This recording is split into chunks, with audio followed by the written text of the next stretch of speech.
ജീവിതം തളർന്നു പോയോ, ജീവിതം തകർന്നു പോയോ, അടുത്ത ഓപ്ഷൻ എന്താണ്? അവൻ പറയണ പോലെ ചെയ്യുക, നീ പറഞ്ഞ അനുസരിച്ചുകൊണ്ട് വലയിറക്കുക. പിന്നെ ജീവിതം അങ്ങനെ പരാജയപ്പെട്ടു എന്ന് കണ്ടാൽ ഡിക്ലെയർ ചെയ്യണം.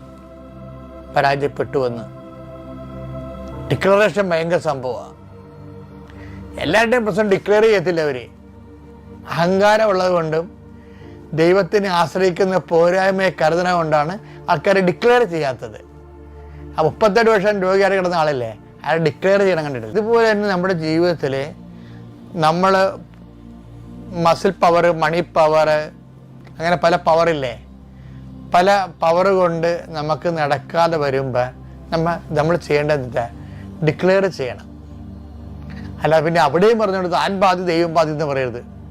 കാര്യം ചില സമയത്ത് ജീവിതം ഫുൾ ആൻഡ് ഫുൾ ദൈവം തന്നെയായിരിക്കും. അല്ല ചിലപ്പോൾ നമ്മൾ 50% നമ്മളും 50% ദൈവം എന്ന് പറയരുത്.